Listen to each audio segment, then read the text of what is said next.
let's find a way how to change it. And she's like, you know what, Amanda, let's pick you up, dust you off, and let's go over to, see about either getting your driver's license or seeing about, going to college, see if we can start something for you. It's totally worth it. Like, even if you're on the fence at first, you don't feel like having a stranger coming in your house and teaching you about your little one, do it anyway. You get the help that you need. You get professional advice on things you may not know about your child. The fact that the program has no fees or anything, it's all totally free, is fantastic.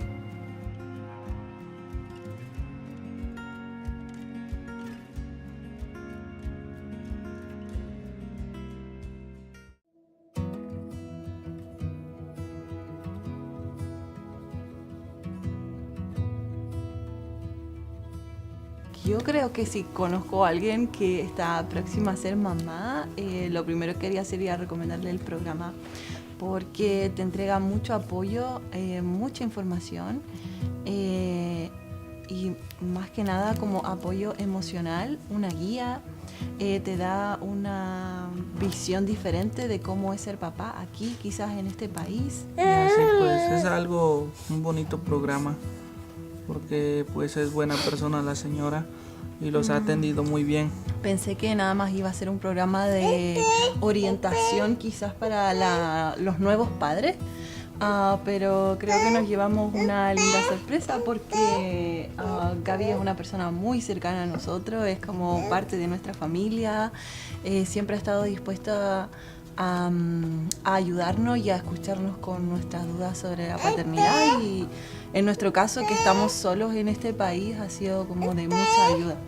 Es un gran apoyo para nuevos padres, y más aún si están en nuestra situación, que somos extranjeros, que nuestra familia y amigos, como dice Carla, están en otro país, lejos. Entonces sí, viene muy bien el programa para apoyarse tanto emocional y como anímicamente, y bueno, en varios aspectos del programa que nos ayuda a seguir adelante con esta nueva aventura.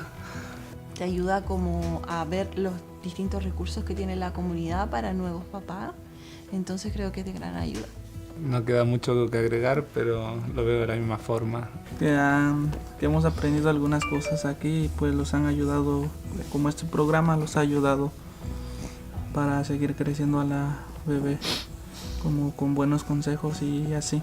Sí, y creo que también ha sido muy importante el tema de apoyarnos con el libro y saber qué actividades hacer con Máximo de acuerdo a su edad, cómo estimularlo, cómo cuidarlo de los peligros de la casa, como cosas que uno como papá nuevo no conoce, claro.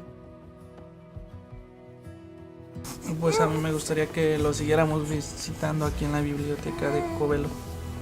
Está tranquilo y muy bonito aquí.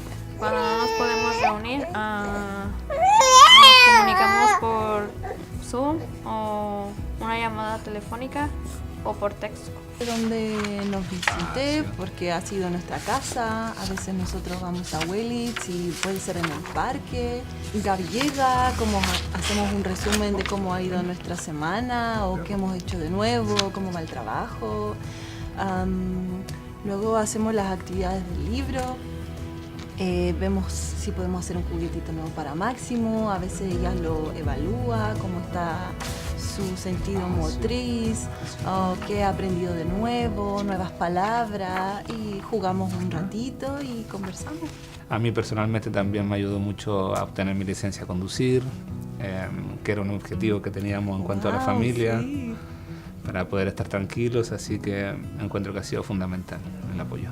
El objetivo del programa es que las familias estén bien, y que las familias estén bien significa niños felices, niños sanos, y eso en un futuro es adultos sanos y un mundo mejor. Entonces está bueno.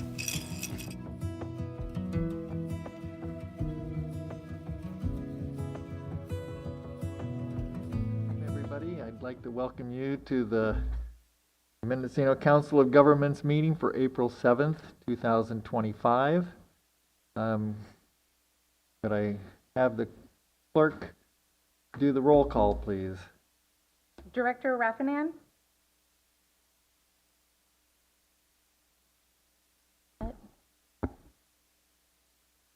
Director Klein?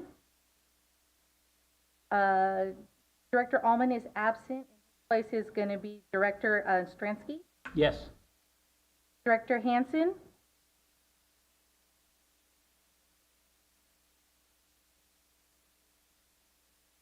Director Hansen, can you hear us?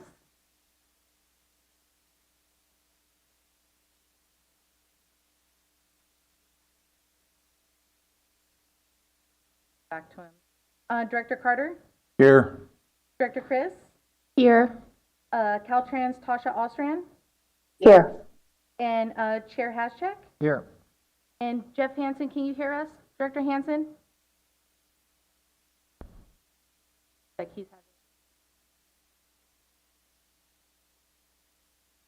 Director Hansen, can you hear us?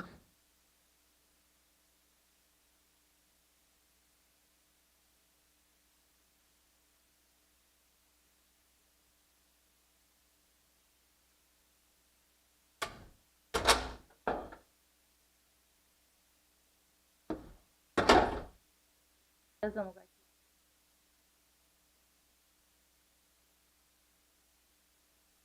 Looks like he's working on his audio.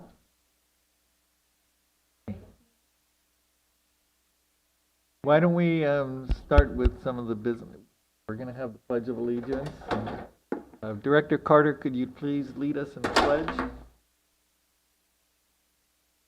I pledge allegiance to the flag of the United States of America, and to the republic for which it stands, one nation, under God, indivisible, with liberty and justice for all.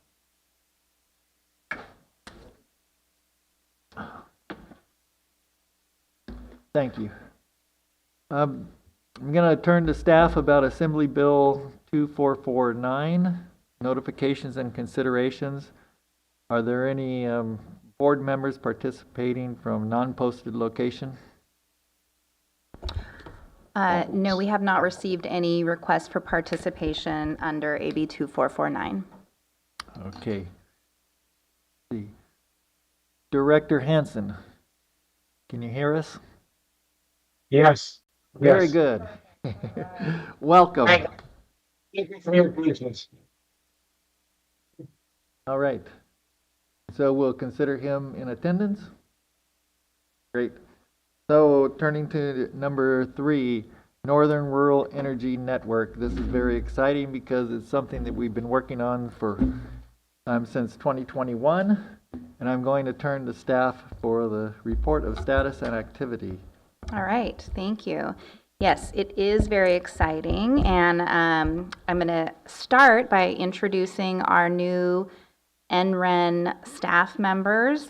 This is their very first day, so way to kick things off by introducing them to the board. So I'll ask Orion Walker and Rich Felice to stand up. And so Orion is the Energy Program Manager, and Rich is the Energy Program Specialist, and they will be fully dedicated to implementing these regional rural energy network programs. So very excited to have them on board, and you will be seeing and hearing more from them in the future. All right, and if you'd like to say anything or introduce yourselves or your experience, or, because I say that because we are very excited to have you in attendance and on board with this project, and we're hoping for, just good things for our county, and so anyway, we're really excited to have you. If you could come to the microphone, please. Yeah. Hi, folks. Thank you for that. I appreciate it. I'm very happy to be here, and I know my co-partner is as well. We're looking forward to getting started. And speaking for myself, I come to this from a long background in the community, born and raised here, and worked for the local community college for many years, implementing programs related to construction, energy, and sustainability. So this is a natural transition to doing this program. So looking forward to doing the work. Very good. Thank you. We're very fortunate to have you. Okay, thank you, Rich. All right, very good. All right. So with that, I'm just going to go ahead and give an update on where we've been, and I guess for the benefit of Director Stransky, who's back with us after being gone for a few years. One time. That's it. Okay. So a little background for you, since you haven't been part of these conversations in the last, 4 years now. So this started back in 2021. The MCOG board directed staff to explore a couple of different options. One of them was joining a regional energy network, and regional energy networks are programs that were originally established by the California Public Utilities Commission in 2012 as a way to get energy efficiency programs and benefits out to customers, particularly customers that were harder to reach. So there have been a few around the state since that time. With the approval of the Northern Rural Energy Network, which is what we are part of, there are now a total of 6 of them within California. But with this approval, it's the first time that they've been really in rural areas. So they've been primarily urban up until now. So it's very exciting that by approving this Northern Rural Energy Network, and then another one in the Central California area that also covered some rural areas, these are finally reaching programs in rural areas. And one of the reasons that I think that's so important, I mean, not just because I'm here and in a rural area, but because PG&E and other investor-owned utility customers have been paying for these programs all along, whether they receive the benefits or not. So it's great that customers all over will now be receiving those benefits that they are already paying for. So just kind of an update on what we've been doing with the program since we last met in December. And at that meeting, the board approved the memorandum of agreement with the other partner agencies in the Northern Rural Energy Network. Those agencies are Redwood Coast Energy Authority, representing Humboldt County, the Lake Area Planning Council, representing Lake County, and then the Sierra Business Council. And they actually represent 14 counties in the Northern Sierras. So it's a fairly large geographic area. So we the board approved entering into that new memorandum of agreement with those partner agencies. And so we've been moving forward with program design since then. Our programs that were included in the California Public Utilities Commission approval, which happened at the end of September, the final approval happened at the end of September, are residential equity, residential resource acquisition, which is what we typically think of when we talk about these types of programs. It's rebates and incentives for the most part. Public equity, which is a program that will help work with public agencies, city, county, school districts, other public agencies to help them identify and implement energy savings programs and improvements. Workforce education and training, codes and standards, finance program, and there are 7 programs, and that was 6 of them. So let's see.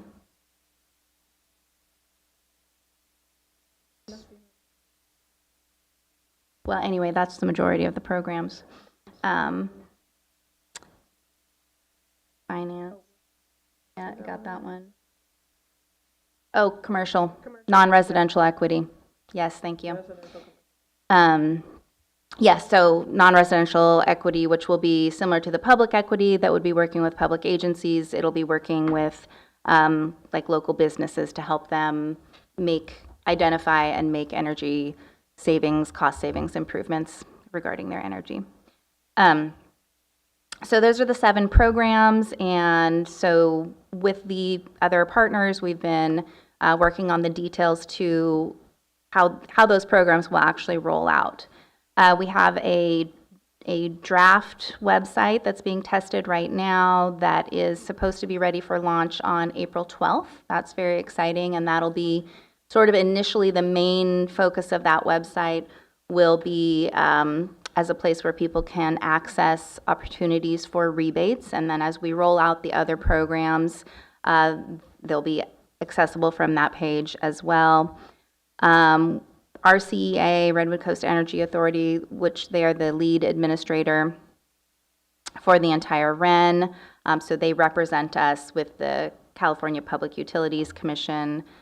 They contracted with a consulting firm to go through a branding effort, so designed a logo, this cute little leaf with the N lightning bolt in it is the new logo that's on the staff report. And then all kinds of marketing material, because of course a big part of this will be getting the word out to customers, public agencies, and business customers that are not yet familiar with NREN, since it is a brand new program. And so we'll be using all the marketing materials and messaging that came through that. So that just wrapped up. And like I said, the website is nearly final. We have finalized an energy efficiency kit that will be available upon request for customers that will provide things like weather stripping and LED light bulbs and smart strips, things that people can easily implement themselves in their own home, without any major help or contractors or anything like that, but little things that people can do to help improve energy efficiency in their own homes. And those will be available free of charge to customers that request them.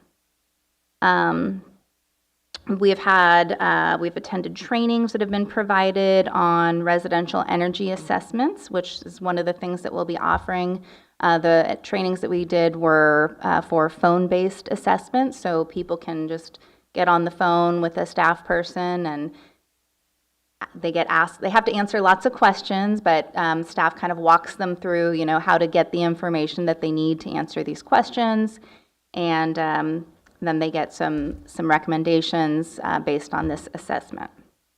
And a strategic plan is drafted and will be available to the board in the near future that gives some, Janet's actually been working on, one of the committee members that's been working on that. And I don't know if you want to say anything about the strategic plan. Well, not a whole lot yet, but we're basically bringing together information from different sources of all our documents so that you can have in one readable, not too long of a report that the public can see, that you all can see about the partners, the programs, the goals, and our mission and vision and all this. All right, and so that's sort of a summary of where we are right now, but it's going to start being publicly available. At least the initial parts of it are going to be publicly available very soon, within the next couple of weeks. So that's very exciting, and we're excited to have our new staff people here. So that is my update, and I'm happy to answer any questions. This is not an action item. This particular item is not on for action, so just an informational item.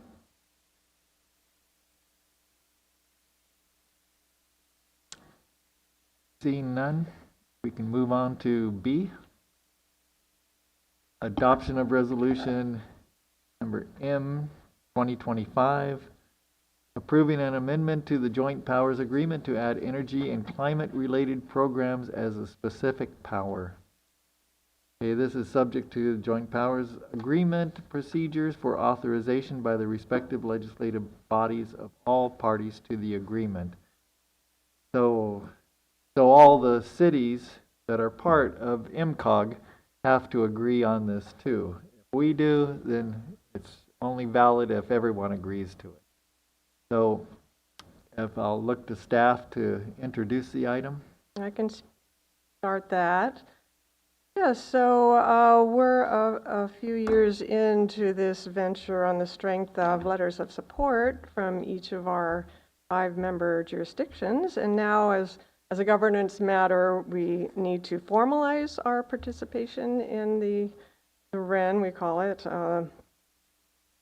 which the Northern Rural Energy Network. I have to keep practicing that because we fine-tuned the name over this period of time. So that is now the name. So I hope you received in your packet, I noticed in the original packet that I posted was missing that one resolution page, and that's been added. So that is now online on our webpage with the revised packet. So I think we have some copies here if need be. So that's now available. Also, I did catch one more thing in my staff report and in the amended language that it talks about in the first whereas these programs appear necessary in order for the parties to qualify for allocation of needed funds from the state and federal governments, and on that I've added and other sources because this is not from government funds, it's from ratepayer utility funds. So added that phrase. And I would like to ask what the board thinks should be the proper text to use in this JPA amendment. How broad, we started thinking of adding energy efficiency programs, and that's what we're doing right now. But we've also had a climate ad hoc committee that considered things like potential future formation of a climate resilience authority or a protection authority. And the board has talked about that too. I mentioned this in my staff report. I'm wondering, should we, and what we're proposing here is saying energy and climate related programs, and in the detail, implement energy and climate programs, including partnership in the NREN, potentially form a regional climate resilience or protection authority and similar activities. So wanted to really have a discussion and check in, make sure that's what you want it to say, because it does take some effort and to do a joint powers amendment. So in the future, if you also wanted to do some of these related things, maybe we wouldn't have to go back out for another joint powers amendment. So this is our draft language that we've proposed for discussion. And you can see in my staff report and in the attachments, I've got the that added text that we're suggesting. Any questions on this process or? Yes, I have a question. Yes. I noticed in reading this that we've got energy and climate connected together. Everything else that we have transportation, Economic development housing. planning, housing production. Yes, but they're separate items. Mm-hmm. Shouldn't energy and climate both be separate? Could be. Because you could have an energy item that has nothing to do with climate, and a climate item that has nothing to do with energy. That's a good point.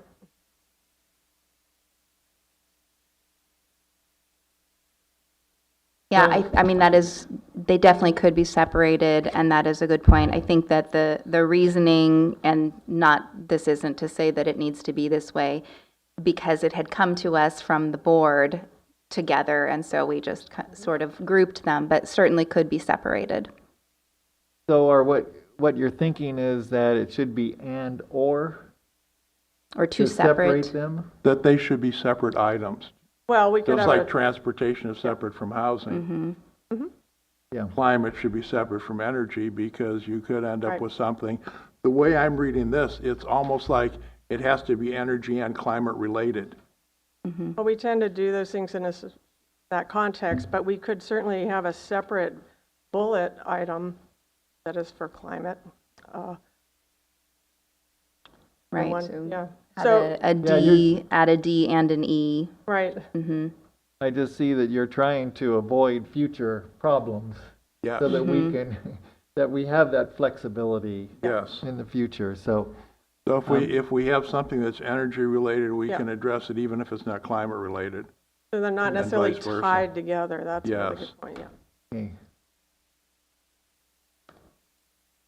So Well- would the and/or be sufficient for that? Well, I don't want to say or, I'm sorry, Chair Hashtag, but we are certainly going to do the energy efficiency programs, assuming all of these resolutions are passed. But- Because could have an item that's transportation, housing, energy, and climate related, and we're already covered by all four of those if we Right. separate them. Well, we could just, so you see in my report and also in the draft amended joint powers, see in item D. So, these are listed A, B, C, D on the different specific powers. So D, we were proposing implement energy and climate programs. We could separate that out. Implement energy programs. I don't know if we want to say the word efficiency or not.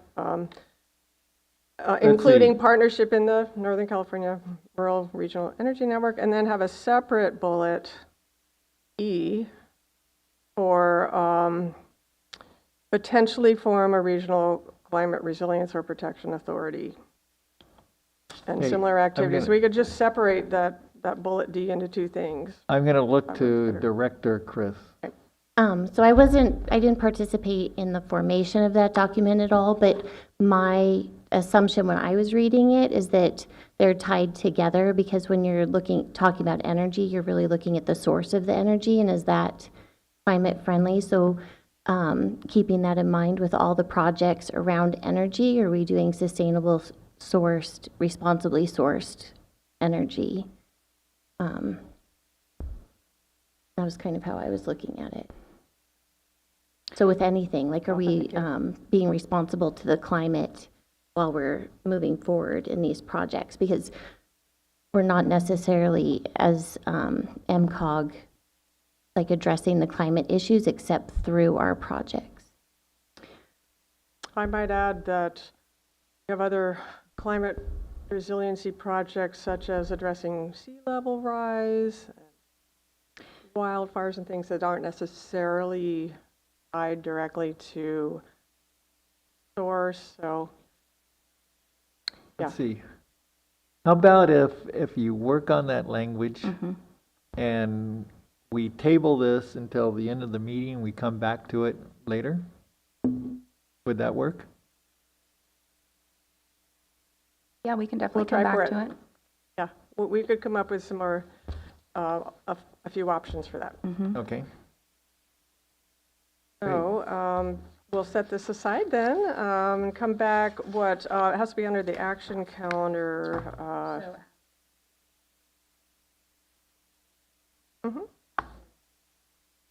Yeah. Right. Before the reports. Before we ratify, yeah. Okay. Okay, so with that, we'll table item 3B. We will convene as RTPA. Okay, we will recess as RTPA and reconvene as a Policy Advisory Committee. Okay, now we're going to look to the consent calendar.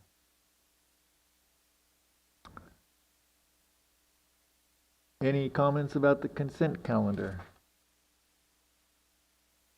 I'll look for a motion.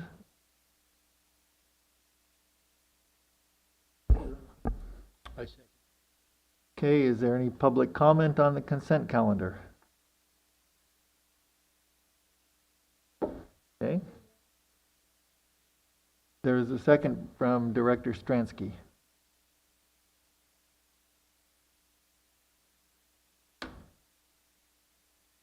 Good afternoon, board. My name is Gizmo.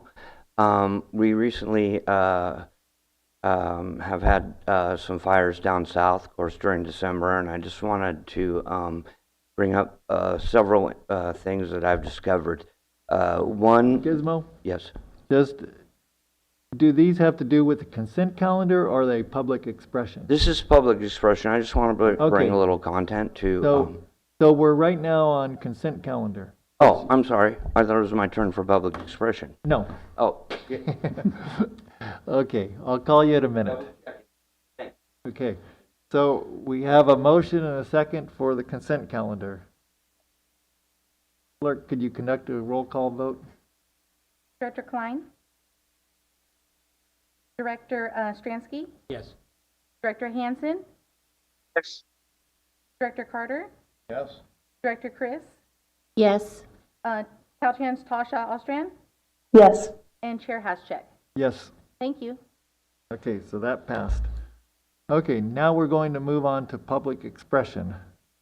We have 3 minutes to talk about items not on the agenda. Okay, any public expression? Good afternoon. My name is Gizmo. I just wanted to bring some discoveries forward and also a comment. And this is about our public transit mall and our public transit hub.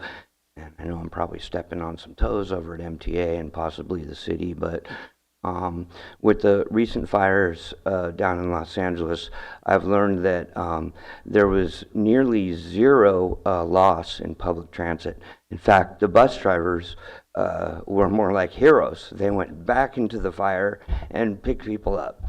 So part of the issue that I've had with the recent, what I would call consulting firm who directed MTA and our MCOG to find 2 places in the city, in the city of Ukiah. They came up with 2 places in the city, and both now that the new fire lines have been drawn, are in pretty high fire danger area.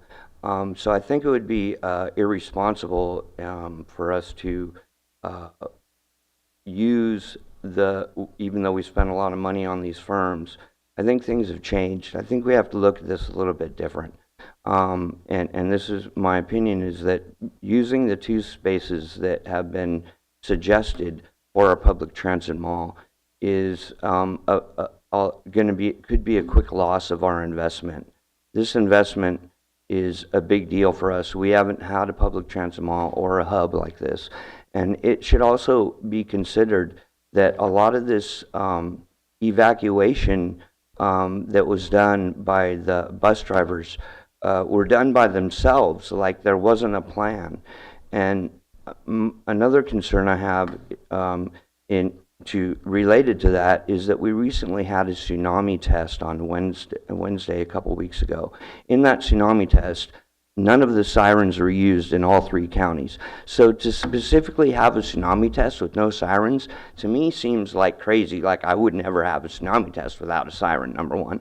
Number 2, our bus drivers were not contacted about the tsunami test.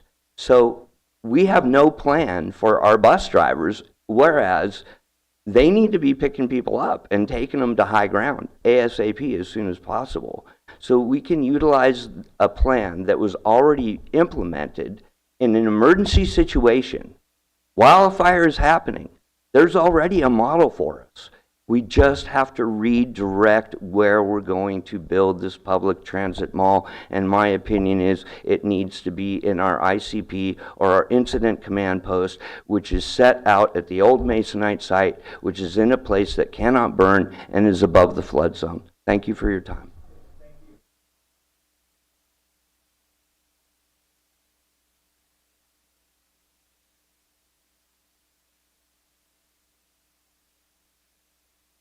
Go ahead, Peter.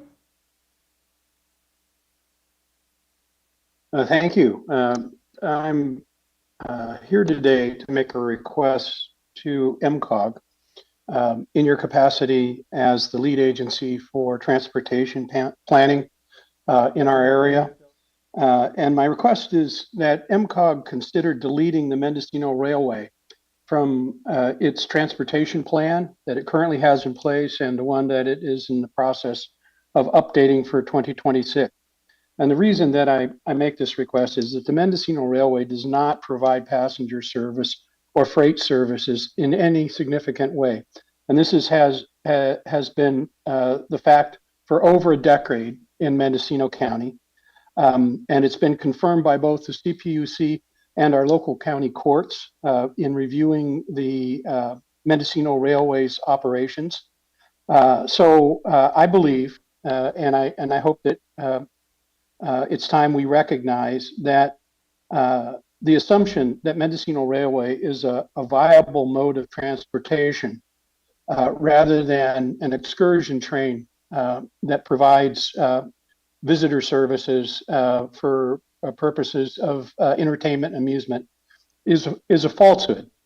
It doesn't do those things, and at best, including it in a serious transportation plan is what I would consider to be quite speculative. And at worst, it's disinformation and misleading to agencies that might consider funding or grants to such an organization like the Mendocino Railway that really doesn't qualify as a transportation mode in Mendocino County. And so I would ask that MCOG consider at some future date, hopefully in the near future, just exploring the possibility of amending your transportation plan to exclude the railway. Thank you very much.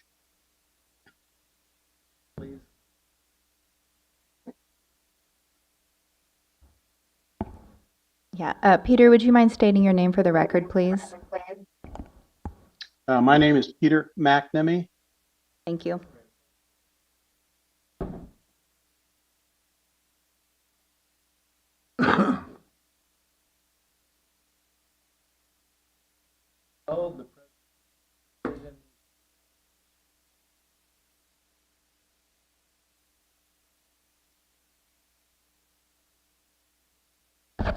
All right, so this is a presentation that we've been hoping to bring to you for the last couple of meetings. It focuses on the new sort of approach to reducing accidents on state highways and local road systems. And we have Andreas Kraus, who will be presenting, and I don't know if if Tashi wanted to say anything before the presentation kicks off. Sure. Hi, everyone. We're happy to have Andreas Kraus from our Safe Systems or Traffic Safety Unit to talk about Vision Zero and safe systems. So, Andreas, I'll hand it over to you. Great. Thanks. Hello, everybody. Can you hear me okay? Yes. Perfect. Okay. Well, thank you for the invitation. Let me get my presentation started and shared.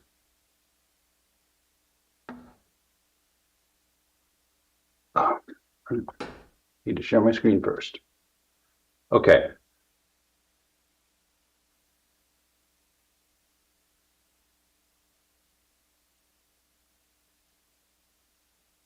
All right. Can you see the screen? Yes. All right. So again, thank you. My name is Andreas Kraus with Caltrans District 1, and I'm here to talk to you about Vision Zero and the safe systems approach. Before I get started, I put a lot of material in here to try to make it as informative as possible. So to get through it, I'm going to have to talk a little fast. I will share my slides at the end.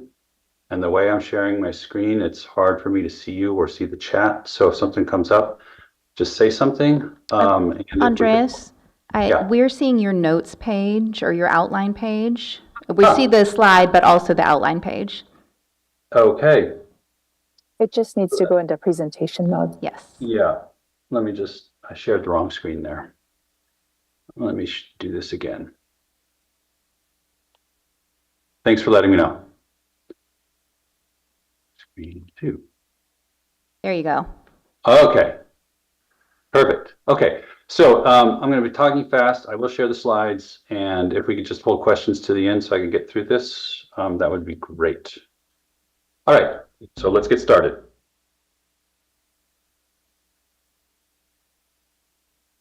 So quick outline, we'll be talking about the problem, Vision Zero, the paradigm shift, the safe systems approach, and then getting involved. All right, so the problem is that over the last 15 years or so, the percentage of crashes, both for motor vehicles and pedestrian and bicyclists, have been continually increasing. Most significantly for pedestrians and bicyclists, which are the orange and red lines up at the top. So business as usual isn't quite cutting it, and a new approach is needed. So overall in California, there's about 3,600 traffic deaths annually, and about 3 of those are people who walk or bike, which is pretty significant given the amount of people who are walking and biking versus traveling in cars. That rate is about almost twice in California than it is for national average for pedestrians. And then serious injuries are about 13,000 annually in California, and the collective cost of all of that, including emergency response, medical, legal, etc., is about $53.5 billion a year. And to put that in perspective, that's 3.5 times the annual budget of Caltrans. Some data for Mendocino County, the number of fatal injury crashes is on average about 200 a year, and serious injury crashes is on average about 800 a year. If we look at how those crashes are broken out, if you look at the total number, they kind of follow what you'd expect. You know, whites and Hispanics are the biggest part of the population, so in total numbers, they have the largest amount of fatal and serious injuries. But if you look at it on a per capita basis, it tells a different story. And your disadvantaged communities, especially your Native American communities, have far and away the highest rates of fatal and serious injury crashes, and that's due to a variety of different reasons. Okay, another way to think about this is rural versus urban. So nationally, 19% of the population lives rurally. That 19% of the rural population makes up 30% of all of the vehicle miles traveled, and they make up 45% of all the fatalities in the United States. So there's a disproportional burden on rural communities as well. Overall, in California, the major crash types are listed here: overturned vehicles, hit object, those are usually associated with run off the road type collisions. Broadsides, those are going to be at your intersections. And then vehicle and pedestrians, pretty high, again, considering the numbers of pedestrians versus vehicles. And then some other ones here. So as I said, you know, crashes have been going up for the last 15 years, so something needs to change. And in Caltrans, that change was the adoption in 2022 of Vision Zero, which says that we're going to prioritize the goal of achieving 0 fatal and serious injuries by 2050, and that also all divisions will need to align to the safe systems approach to achieve the Vision Zero goal. All right, so 0 is the goal, and the safe system approach is how we get there. The US is kind of new to the game. Some of these other countries have been doing the Vision Zero and safe systems approach much longer, and you can see they've had some pretty good success rates here. So the safe system approach is a paradigm shift in how we think about transportation and transportation safety. It reorients our perspective to be very people-centered, and we're acknowledging that people will make mistakes.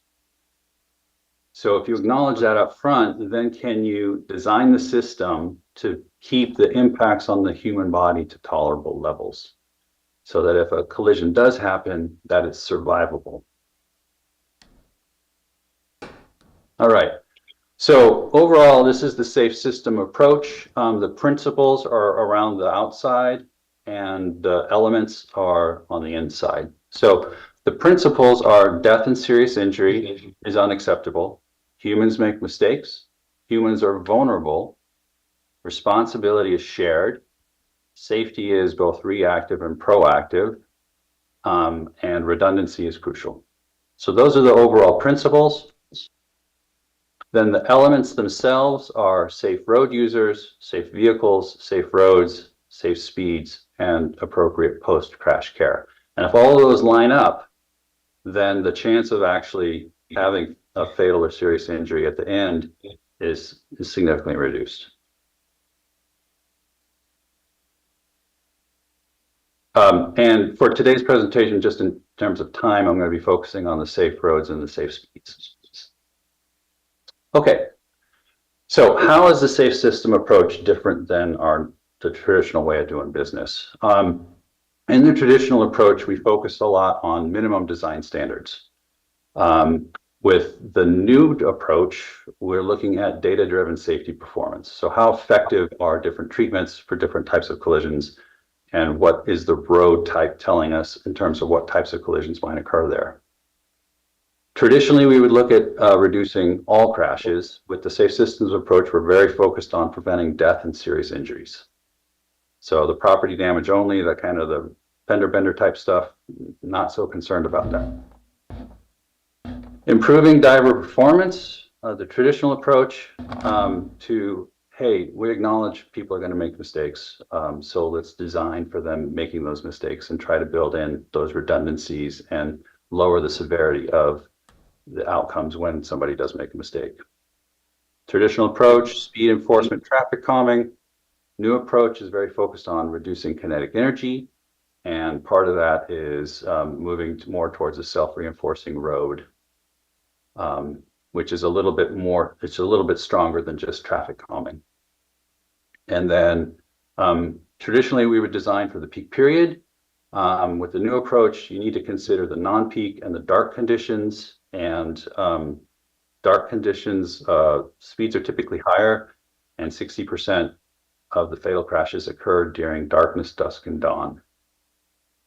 All right, and then the traditional approach, you're trying to accommodate pedestrians and cyclists, and with the new approach, you're actually building the facilities to have a complete infrastructure for all users of the roadway. Okay. Another way to think about this is in terms of the parameters or the metrics that you're looking at. So the traditional approach was level of service and delay. Those parameters are specifically focused on vehicles, and what they result in is large, wide roads designed to maximize vehicle speed, which leads to sprawl and other things.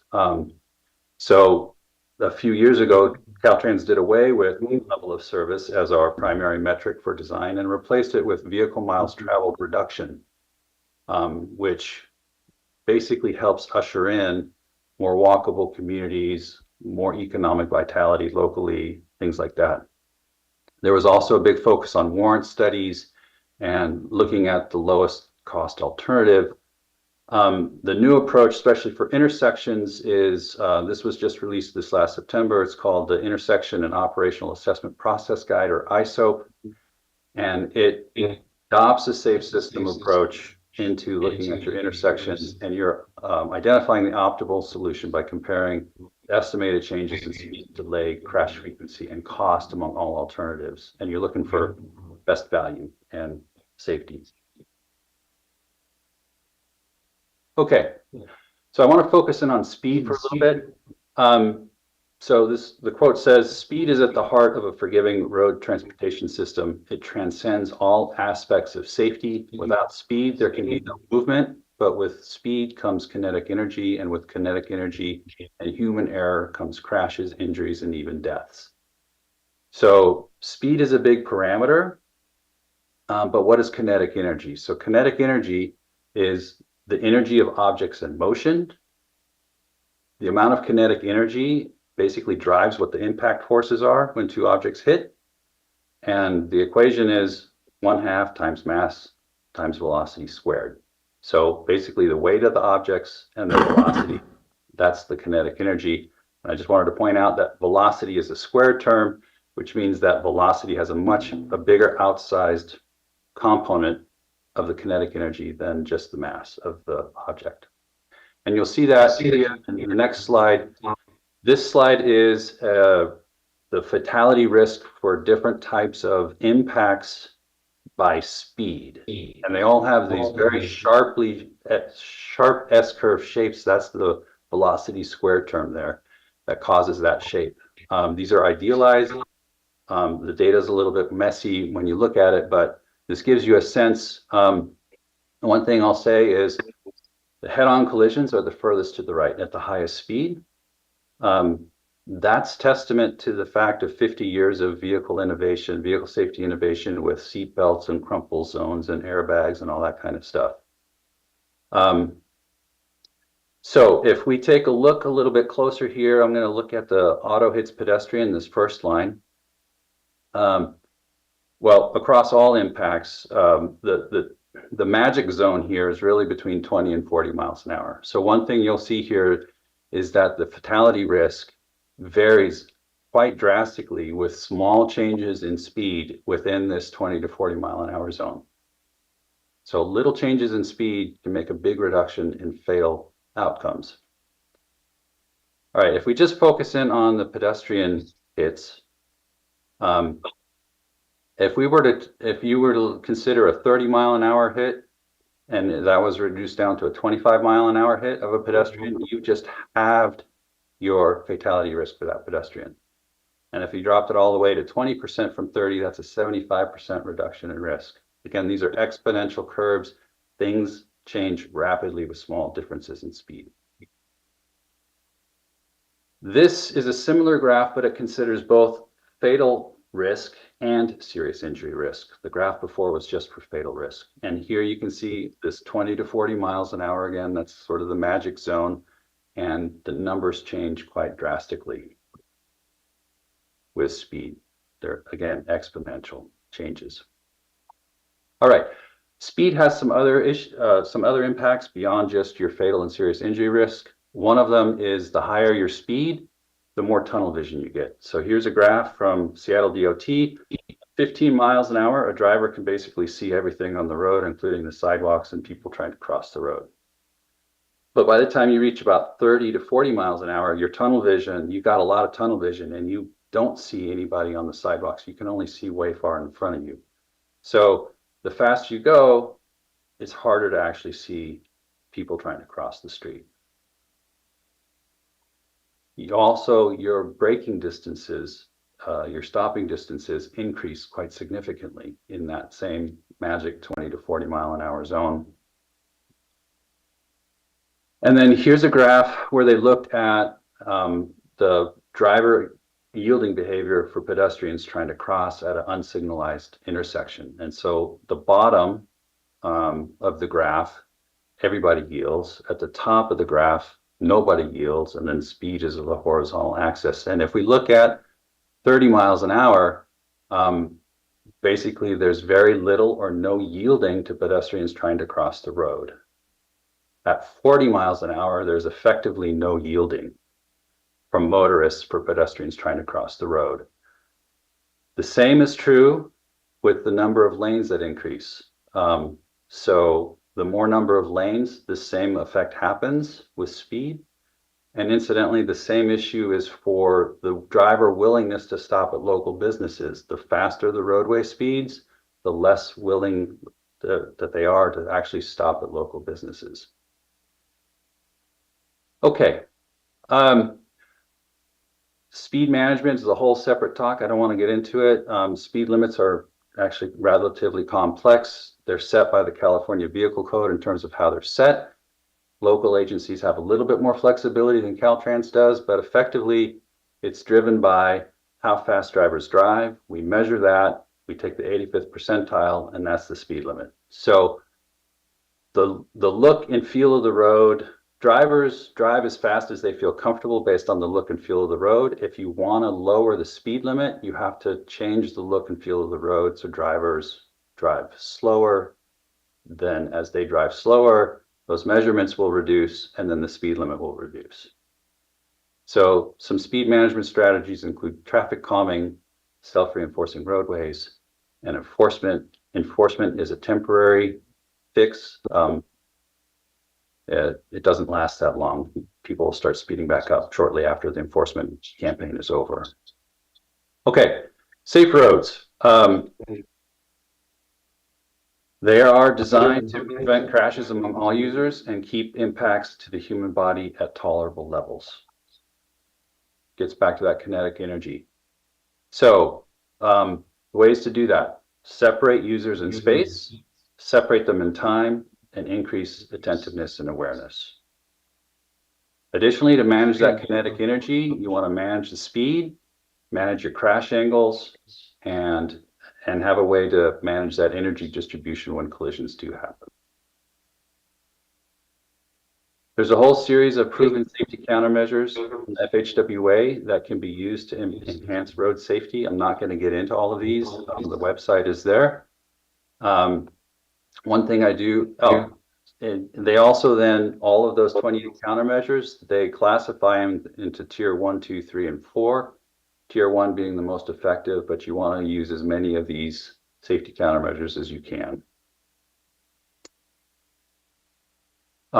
So this is just the more of these countermeasures that you can put in across these different tiers, basically the more consistent you are with the safe system approach, and your risk of fatal and serious injuries goes down. Okay. A lot of us have grown up thinking that a signal is sort of the pinnacle of safety at an intersection, and I just put this slide in here to tell you, if you look closely at those 28 proven safety countermeasures, a traffic signal is not on there. It's not on the list. There are some things you can do to make, if you're going to use a signal, to make them safer, but the signal itself is not on there because, one, it doesn't have any redundancy and it doesn't accommodate human mistakes. If somebody runs a red light, you're going to get a broadside. 90-degree angle impact at high speed, those are the high severity collisions. So that's why it's not on the list. Roundabouts, on the other hand, they are the most effective safety, the safest intersection type that you can build. There are others on the list, other intersection types on the list as well, but just wanted to point out about the signals. If you compare a signal to a roundabout, if you replace a signal with a roundabout, you're going to get a 78% reduction in fatal and serious injuries and reduce incapacitating injuries by up to 90%. And just to throw another plug in here for the roundabouts, here's a roundabout. Roundabouts can really help with your road diets as well. On the left, this is from Asheville, North Carolina, where they took a 6-lane intersection and corridor and reduced it to a single lane with a roundabout. So big things can happen. All right. So quick review. The safe system is a paradigm shifting approach. It reframes the transportation system to focus on people. People make mistakes, and you're trying to reduce the severity of those mistakes. And I wanted to point out that it's a proactive approach, and it's intended to be applied systemically. So if you look at other cities that have successfully implemented the safe systems approach, they're all in. They have Vision Zero plans, but then they go systemically. But to make it functional, they use a lot of quick build to make it cheap so that you can do it systemically and do it quickly. So I just want to put in a plug for some quick build ideas. This is what some of those treatments look like. It's paint and plastic. Here's a way to help protect turning movements and pedestrians in crosswalks. And here's a more fancy version of it with some planners. Here's, again, paint and plastic to help put in a protected intersection to fully separate the bikes and the cars. Here's a way to help reduce the speed of cars making turning movements at your intersection, but still allow large trucks that need that extra space for off-tracking. So there's a whole series of quick build type of stuff. You can also do it with roundabouts. Caltrans is in a process right now where we're really focusing on how to make our roundabouts more affordable so that we can actually build them. And so there's a variety of ways to do that. You build them smaller, you build them out of quick build materials, or you build them out of these new modular materials that are coming out. You can build a modular roundabout in less than a week for $500,000. That's what they do in San Diego anyway. All right, so last thing then is responsibility is shared. So this is just a slide to encourage you guys all to get involved. I know you are very involved, but there's a lot of things you can do on the policy and land use planning side. For instance, adopting Vision Zero approaches and things like that locally. And here's a couple additional resources for you as well. And most of this is on Vision Zero, but I also included a link here from FHWA for local and rural road safety as well. So that is my presentation. So I will stop sharing and take questions. Well, thank you, Andres. Any comments from the board? Well, I had a couple.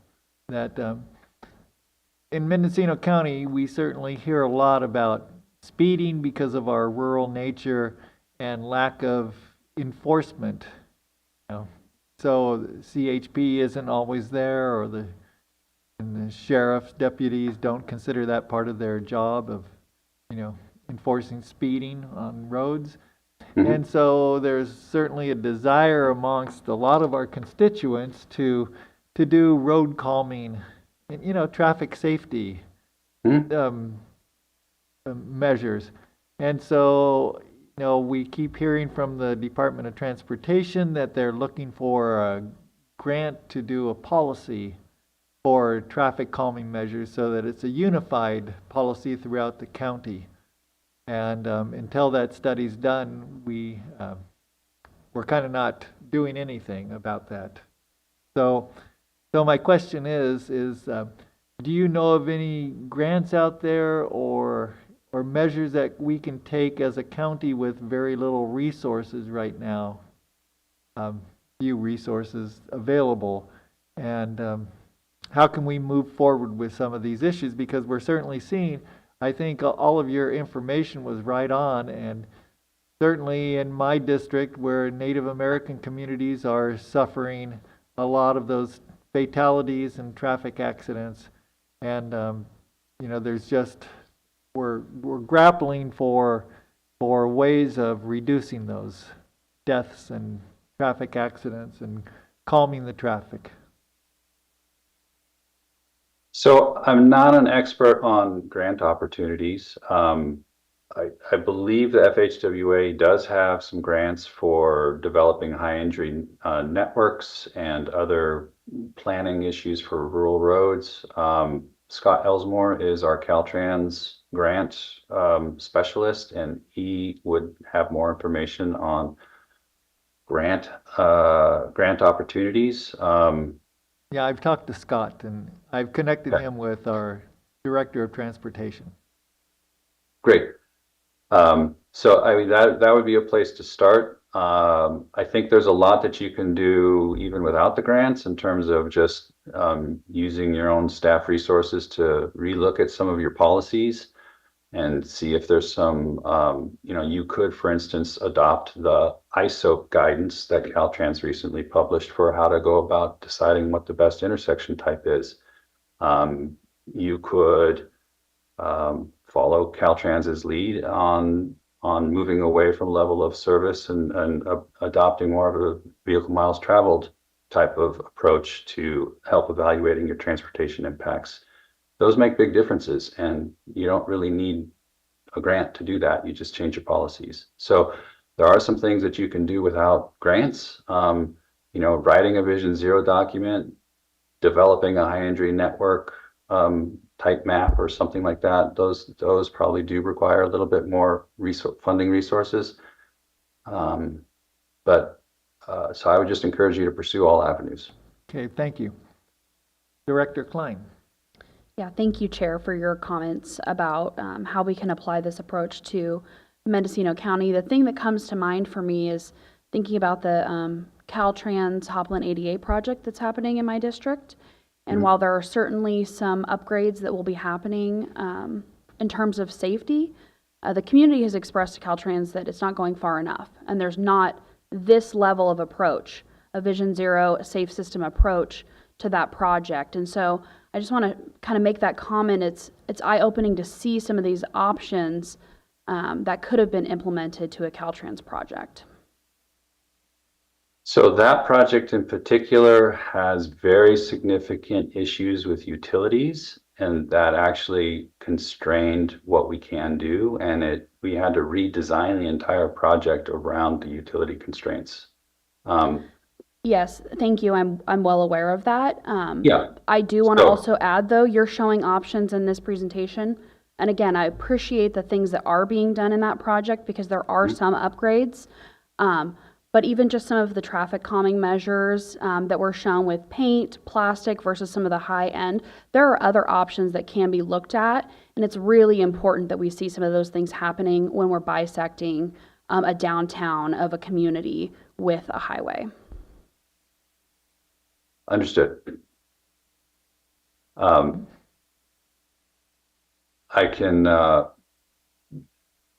I'm not directly involved in that project, but I can definitely speak with the project manager and relay your concerns. I would appreciate that. Thank you. Yeah. Right, seeing no further comment from the board, we'll look for public expression or public comment. My name is Gizmo. Thank you, Andre. We've spoken in the past, only on the phone, so it was good to see your presentation. I wanted to, the last 15 years, I thought I was going crazy just seeing all the accidents, but I know from my insurance has been going up also for the last 15 years. So to correlate safety and insurance and the fact that I have to have insurance and that hasn't been really any safety measures, I feel like I've been paying for a lot of people to go to the hospital, and so I'm going to leave it at that. The changes in speed, which indicate, that there's a higher fatality rate. One of the things I've noticed recently is there's been a change in weight of the vehicles also, and I didn't see that was included in your presentation. I recently have learned that a lot of the larger vehicles have a lot higher impact on the human body, actually just over 25 miles an hour, because of the height of the front ends and the weight of the vehicle. So I wanted to bring that to your attention as far as maybe the next graph and next things that you work on. You talked about the vehicle road studies and how come the speed limits are raised. So in the road studies that you're talking about, they only, I guess, include vehicles, yet in California, vehicles, the word vehicle also includes biking. It also includes other vehicles besides motorized vehicles. So I would ask that you would include the speeds of people riding their bikes, riding their horses, and riding their scooters in your vehicle transportation in the study. Because if you're only taking speeds of the cars, you're not taking vehicle speeds. The actual word vehicle does not just mean cars.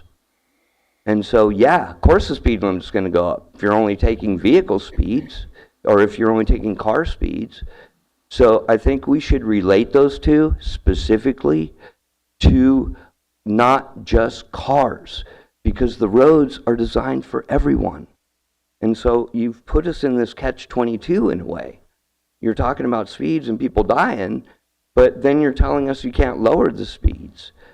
And yet vehicles should include everything under the word vehicle as the definition is stated.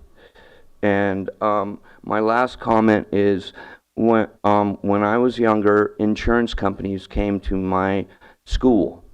And so I would like to see not just me being able to pay for it, but insurance companies come to the schools and teach kids how to walk and bike safely.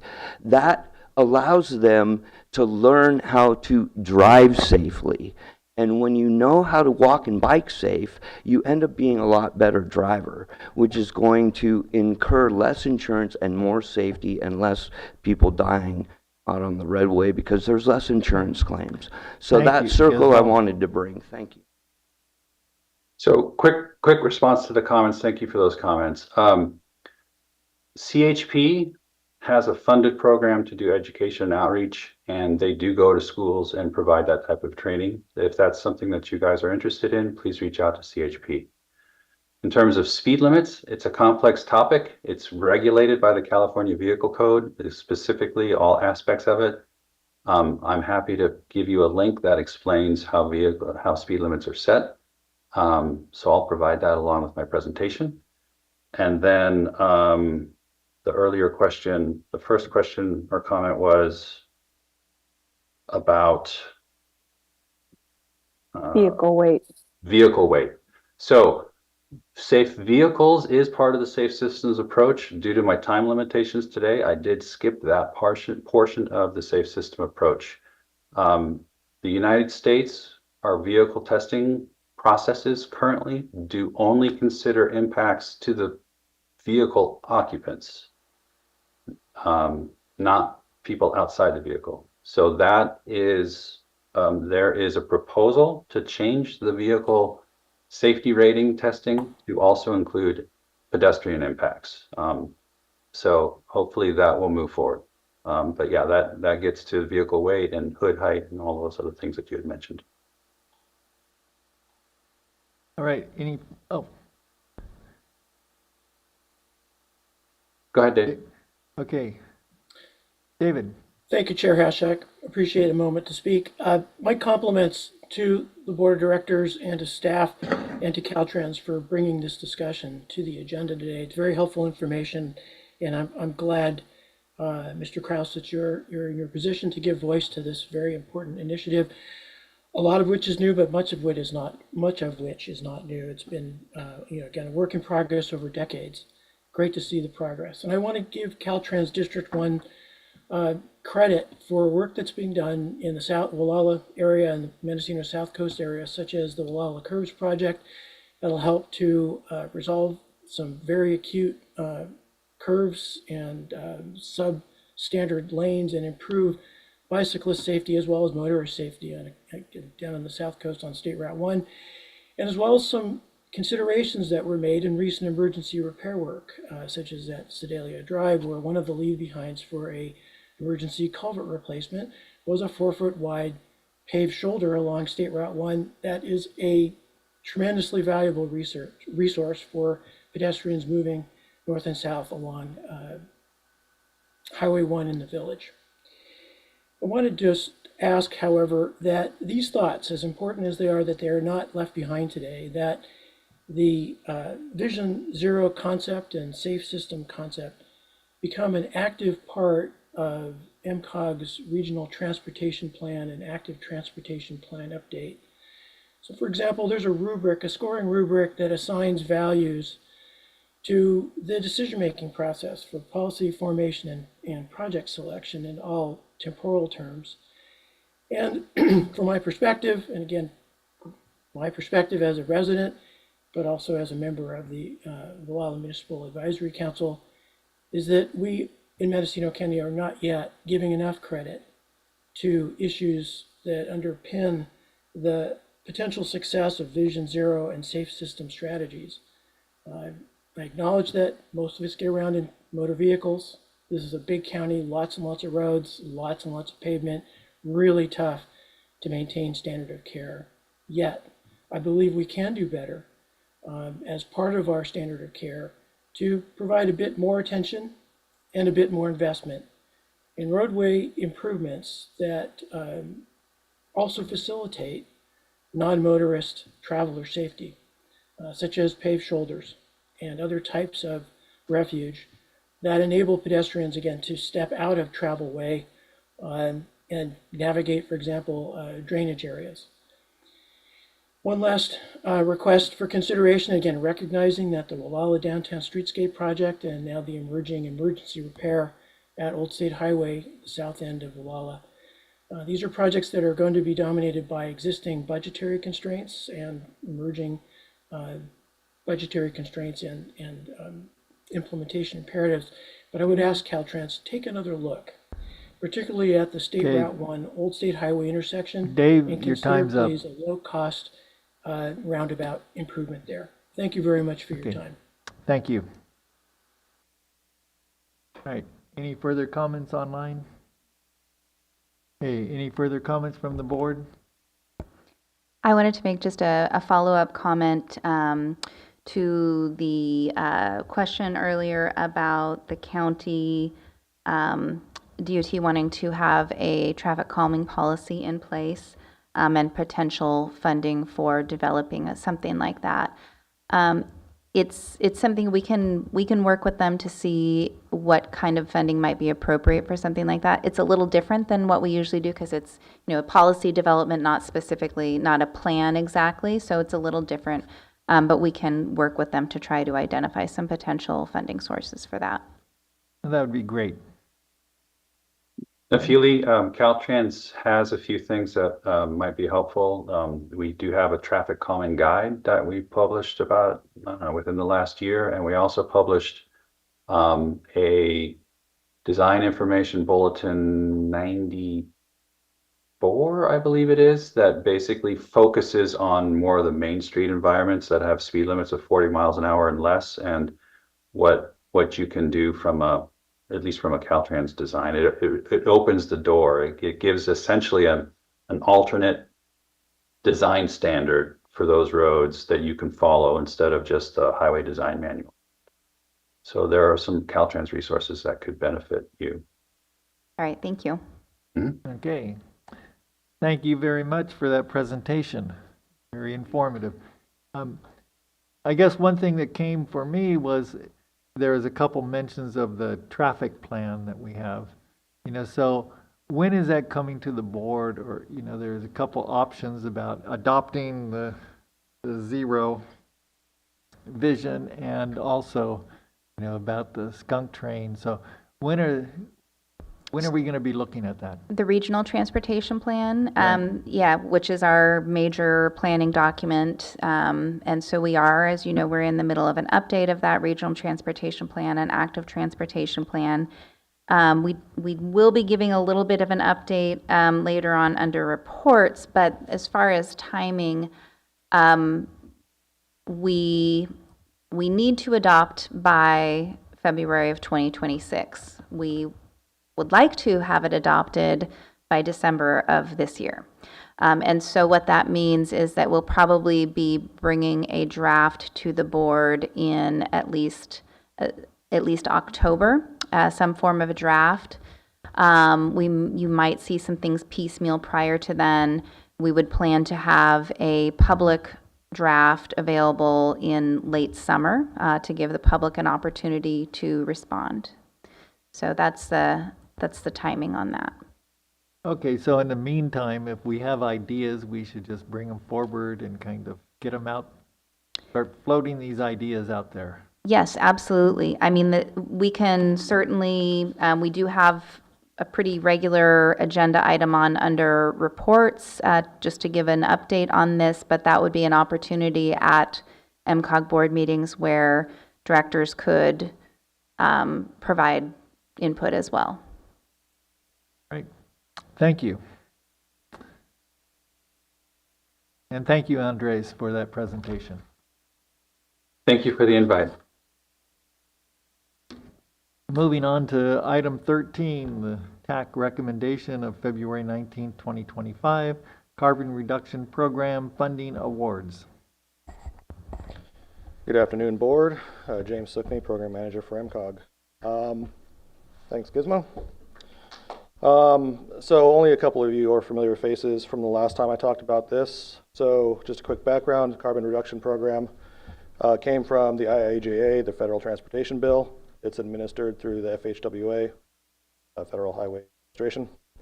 And the money flows down to Caltrans and then on to MCOG. And the purpose of it, as it says in the name, is to reduce carbon footprint, mainly through GHGs, greenhouse gases, whether through infrastructure programs or plans. And so the board had previously adopted a project selection strategy that essentially makes whatever projects this funds align with the state's 3 pillars, which are rail and transit, active transportation, and zero emission infrastructure. So a call for projects was put out early December of last year, due in January. We received no applications. And so at the January TAC meeting, we talked about it, and 2 ideas came to mind. One was to fund a hydrogen feasibility study for MTA, and then the other was to help fund some electric vehicle infrastructure for the city of Fort Bragg at their CV Star Center. So I worked with them to flesh out the actual numbers, and you can see, let me back up a tiny bit. The first 2 years of funding totals just over $325,000. The first year has to be obligated by the end of this federal fiscal year, so September 30th, 25, cycle 2 and 26. There is a third year that's been identified for $164,000. That was not part of the original call for projects, so that's not really included in this funding scenario. So working with MTA, we came up with a number about $250,000, which would utilize all of cycle 1 and then a good part of cycle 2. There is an 11.47% match. So you can see in the table, the total project cost is just over $282,000. The remaining cycle 2 funds, $75,646, will go to the city of Fort Bragg. They have their local match there for just over $85,000. So in February, we brought this funding scenario back to the TAC, discussed it. They made a recommendation to bring it to the board for approval. Part of the process of this whole thing also is to submit what they call a project confirmation alignment form to Caltrans to get their blessing to make sure the project we want to do aligns with what they want to do. And so I had already submitted those between the February TAC meeting and now. Got a very quick turnaround. Both of them were approved by Caltrans. And so assuming that the board approves the tax recommendation, the next step would be to take those 2 forms and these funding scenarios and send it to Caltrans to get it programmed into the FTIP, a Federal Transportation Improvement Program, since these are federal dollars. And then I'll work with MTA to obligate their funds prior to the deadline, and Fort Bragg wants to do theirs next year. So we'll work with them when the time is right. Any questions? That was easy. Just if we're relying on federal dollars for any part of this program, then do we have any security or that might be happening at this point? From my understanding, Caltrans already has cycle 1 and 2 dollars given to them, and so the money's going to flow through them. We feel fairly confident with cycle 3. This is, I believe, a 5-year program. I have no idea what's going to happen with cycles after that. Okay. But Caltrans is fairly confident with cycle 3 as well. We just didn't include that as part of this part here. All right, thank you. Seeing no further comments from the board, we'll take public comment before we look for a motion. Okay, Gizmo, if you need to speak, right. I like the project, and I overheard it through some of the MTA meetings that I also attend. And other than hydrogen being a question in my mind, I think we should just go ahead with it. That's the public's comment. Thank you. And your name is Gizmo, right? Gizmo for the record. Thank you. Okay. All right. Any further public comment? Okay. Seeing none, we'll go back to the board. We'll look for a motion to approve the TAC recommendation. I will move to approve the TAC recommendation for CPR funding. I'll second. All right, it's been moved and seconded. We'll do a roll call vote. Director Klein? Aye. Director Stransky? Yes. Director Hansen? Oh, you're muted, Director Hansen. Yes. Okay. Director Carter, Yes. Director Chris, Yes. Caltrans Tasha Ostran, Yes. and Chair Haschek. Yes. Okay, thank you. Thank you. Okay, thank you. Moving on to number 14, consideration of support for Assembly Bill 830, which is our Assembly member, Chris Rogers, allowing Caltrans to fund public utilities relocation to perform necessary highway infrastructure improvements. Okay, we'll look to All right, I'll start it Assembly off. Member Rogers' and- staff. Yeah, I'll give a little background and then turn it over. So Director Klein earlier mentioned the Hopland ADA project, and that project has been in development for a while. Once it got to where they were in sort of final design, getting ready to move forward, it became apparent that there were going to be a lot of utility conflicts that would require the Hopland Public Utility District to relocate their infrastructure in order to accommodate the highway improvements. So that would have meant a very large financial burden for that very small public utility district. Something that they don't have, hundreds of thousands of customers to spread those costs out across, but it would be a significant impact to each ratepayer. And so working with Caltrans, the Public Utility District explored all kinds of options for finding funding to pay for that relocation. It was unsuccessful. Those efforts to find funding were unsuccessful. And unfortunately, Caltrans did not have the ability to pay for them. And the reason is that current law requires that if the highway precedes the public utility easement or any other kind of easement, then the public utility is responsible for the cost associated with that relocation when it is necessitated by a highway project. So this is something that has been going back and forth. As you heard mentioned earlier, the project was modified to avoid that, but the underlying problem still remained, that there was this potential for huge burdens on small public utility districts when necessitated by a highway improvement. We were really fortunate that Assemblymember Chris Rogers' staff started participating in some of those discussions regarding the Hopland project, and AB 830 has been proposed, I think, directly related to that. And so with that, I will hand it over to, I believe this is Monica Berrigan we've got with us from Assemblymember Rogers' office to share a little more with us. Thank you. Good afternoon, everyone. My name is Monica Berrigan. I'm a field representative for Assemblymember Rogers. Thank you for the opportunity to be here today and speak to you all about Assembly Bill 830, which would require the California Department of Transportation, also known as Caltrans, to fund relocation or removal of utilities owned by a public utility district when needed to perform necessary highway infrastructure improvements. So in Mendocino County, Caltrans is slated to perform accessibility and safety improvements to US Highway 101 in downtown Hopland, beginning in spring of 2026.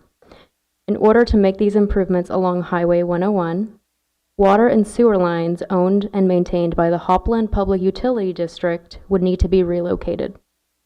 As it stands, state law prohibits Caltrans from using their funds to move utilities when necessary for construction on state highways. This means that the Hopland Public Utility District would be expected to pay an estimated $3 million in order for Caltrans to complete this project. The PUD has expressed concern over bearing the expense of relocating their utilities, especially since they're a small district of only 340 ratepayers.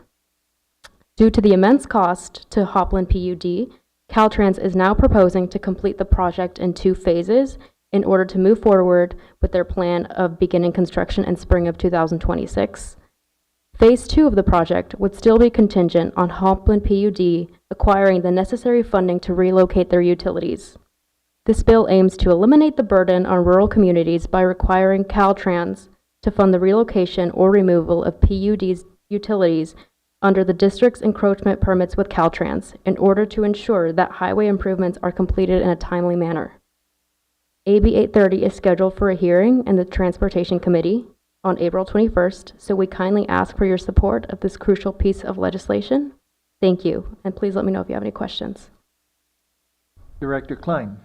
Yeah, thank you, Chair. First, a huge appreciation for Assemblymember Rogers and his staff for being so responsive and involved in this process. It's been complicated, convoluted, all of the things, and so just want to say thank you so much for all the work that's been put into this.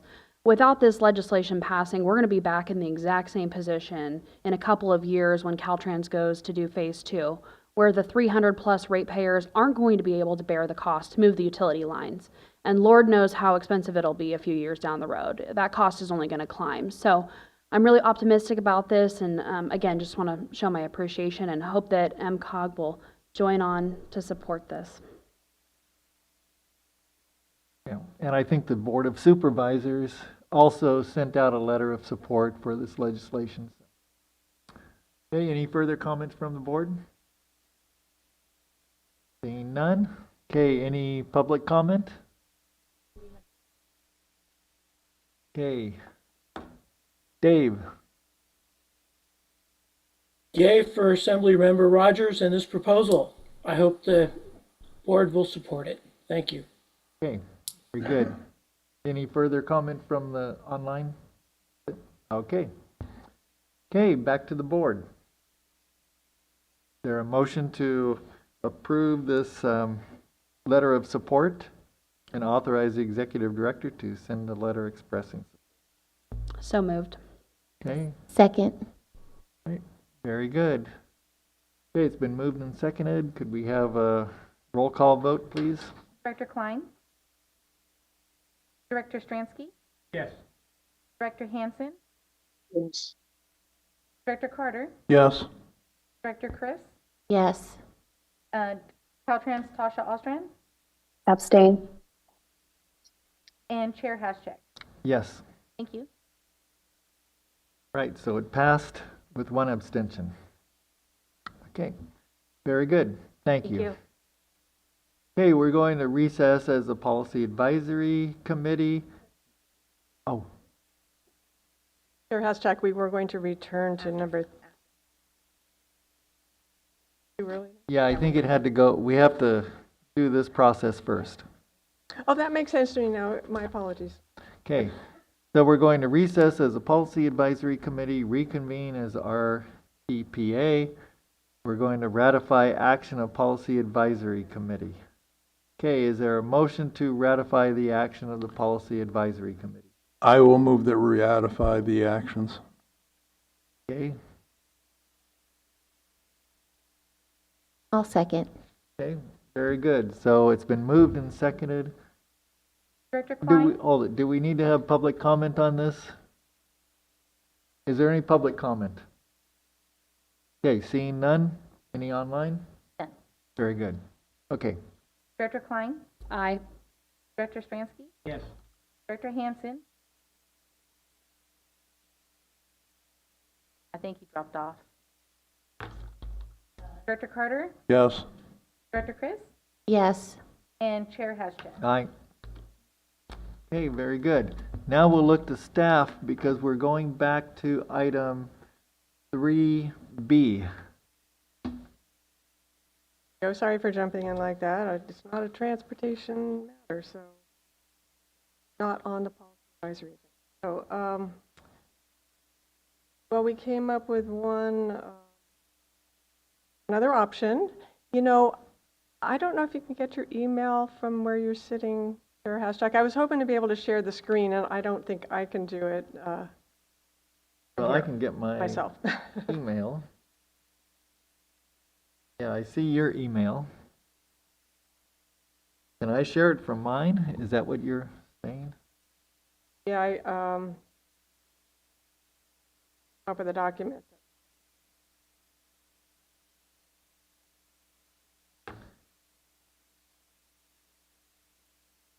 So I have it on my screen, but I don't think I can put it on the Zoom. Okay, how about if I read it slowly? Okay. So. Well, essentially dividing that bullet into two parts. See there, I'll read it again. You have it in your draft copy. Implement energy and climate programs, including partnership in the Northern California rural, regional, Energy Network, also known as Northern Rural Energy Network, potentially form a regional climate resilience or protection authority and similar activities. Okay, So that's so what you saw there, and then that's what we had already. that's what you already had. And so if it were divided into two, it could read like this. Bullet D, implement energy programs, including partnership in the Northern California Rural Regional Energy Network, also known as Northern Rural Energy Network. And then bullet E, separate, implement climate programs, including potentially forming a climate resilience or protection authority and similar activities. So essentially what you have there, but divided into two parts. And if you have other ideas, you can entertain those. Yeah, and we need an and at the end of E, and then E would become F. Yeah, we'll renumber those properly. Yeah. Okay. Is everyone clear on that? Sufficient? Okay. Very good. So I think that's what was the direction is option B, right? So do we need to take further public comment on this? I don't know if we did yet. Okay, is there any public comment? Seeing none in the chambers? Okay. Dave. Thank you, Chair. Very briefly, if you look at the new item F, which inventories power, planning, consisting of planning, functional areas such as transport, economic development, and housing, would the board consider adding energy and climate programs to that inventory?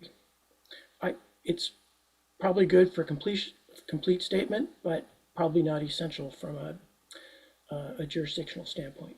Thank you very much. So if I'm understanding that correctly, you would have it read on the second line of option A, which is E, which would become option B, F. It would read transportation, economic development, housing, energy efficiency, comma, and climate programs. Yes, sir. Okay. Good point. Thank you for catching that. All right. Any further online comment? Okay, thank you, Dave, for that. Okay, so we're looking for a motion at this point.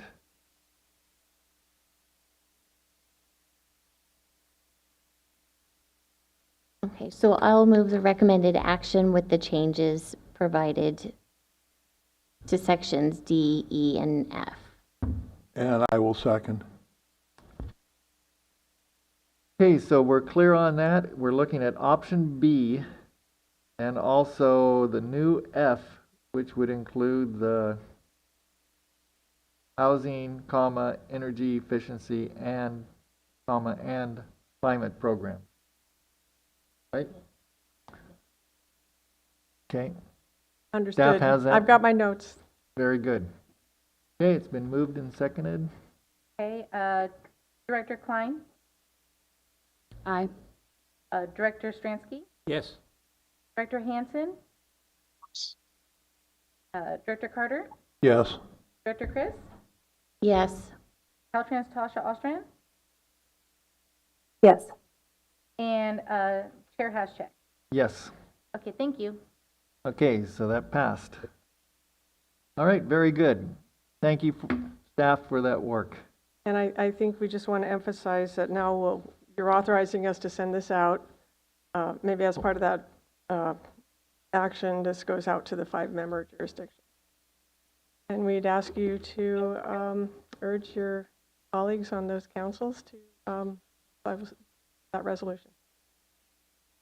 Yeah, so let's make sure we have that motion correct then, because there was 3 parts to that motion. Okay, so, and we talked about one of them. We might have to go back and do the other 2. You've approved the proposed amendment by resolution. So that resolution was approved just now as amended. I think we were saying to approve the draft resolution template, and based on this conversation, I would update that and amend it to match the JPA changes we just talked about. So Right. I'll revise that sample before sending it out. Okay, so we could take a motion for the second and third action, incorporating those changes from what we did with number 1. Okay, let's do a new motion to review and take action as amended by the board. Review and take action of the draft resolution once it is amended. And if the amendment is approved, to authorize the staff to send correspondence to the 5 parties to the JPA. Perfect. But, yeah. Requesting that they Yes. adopt it. Requesting that they adopt the draft resolution. All right. There's a motion. Is there a second? I'll second. Very good. Okay. Do we need to take public comment on that? It's all one item. You did call for public comment once, so I don't think you need to again. Okay. So let's Okay. call the question. Dr. Klein, or Director Klein, Aye. Director Stransky, Yes. Director Hansen, Yes. Director Carter, Yes. Director Chris, Yes. Caltrans Tasha Alstrand, Yes. and Chair Haschek. Yes. Okay, thank you. Okay, so just to reiterate that it's important that we all go back because we represent different communities. We have 4 that need to sign on to this. And so we need to go back and make sure that they understand the issues and make a wise and informed decision. Yes, all 5, the Board of Supervisors and the 4 city councils will all have to take action. Very good. Okay, moving on to reports. So Caltrans District 1. Thank you. I wanted to talk about the new roundabout approval process that we're developing. It's a Caltrans District 1 roundabout approval process, which will allow us to keep a consistent approach when it comes to approval of roundabouts on the state highway system. In September, new guidance was released for the Intersection Safety and Operational Assessment Process, or ISO. Andreas touched on this in his presentation earlier. It modifies the requirements for traffic warrants for intersections. We have many communities that request Caltrans install roundabouts on high-speed state highways in their communities. So therefore, to stay consistent, we're pursuing this new approval process, and we expect this process to be complete sometime this spring. Emergency projects, wanted to follow up from a previous report that I gave a couple months ago about the Gualala sink project. A director's order was submitted on February 5th for the project. It will still be a couple of months until we get an executed contract for the work to begin. We still need contact agencies about permitting and fish passage requirements. The order includes geotechnical studies about permitting, to analyze site conditions and options for trenchless installation of a culvert. A supplemental order may be needed based on the findings, and our community engagement coordinator and public information offices are engaging with the community. Overall, we have currently 19 active emergency projects in Mendocino County. The District Pacific Coast bike route signage plan, we're beginning work on a signage plan that will inventory existing PCBR signs, assess the signage needs, propose phased improvements to wayfinding, support route consistency, and improve cyclist safety. So the PCBR passes through Mendocino County on US 101 at the border with Humboldt County, then routed to State Route 1 to the west and down along the coast. There are areas of the route where the route itself deviates to local roads, for example, the Hall Road there near Cleon. So we're going to be working with the local agencies on those sections of the routes in the coming months. This plan only addresses alternate routes that are already designated as official scenic alternates, and new designations to the route would be a separate effort. The district transit plan, it kicked off a couple of weeks ago. It is a 2-year effort, and we'll be working closely with Mendocino Transit Authority during its development. The plan will identify transit needs for the state highway system. Caltrans will be hosting our annual Tribal Transportation Summit for the Southern District Tribes at the end of this month in Ukiah. And the Caltrans milestone reports that are included in this month's agenda package. It contains the project initiation document list, or PID, a report with all of Caltrans' current projects and a summary of their status, and a map showing where the projects are occurring within the county. So if there are any questions, I'd be happy to try to respond or follow up with you. Okay, seeing none. Thank you for that report. Okay, so Great Redwood Trail. So I'm the representative of the Board of Supervisors on the Great Redwood Trail Agency. We were supposed to have a meeting on March 20th, but it got canceled because the wrong Zoom link got put into the agenda, and so they had to cancel it, and unfortunately they rescheduled for April 3rd, and I couldn't attend because I had a conflict with Sonoma Clean Power. So anyway, and we're going to meet, I think, at the end of April with the Hopland tribe, and to look at some of the issues they have with the Great Redwood Trail. Okay. Next on the agenda is MCOG staff, summary of meetings. We skipped over the MTA report, so before MCOG staff, maybe we could go back to that. And Sorry Jacob's about actually that. here. We don't want to let him off the hook since he's actually here. Sorry about that. MTA report. And you were going to get that $5.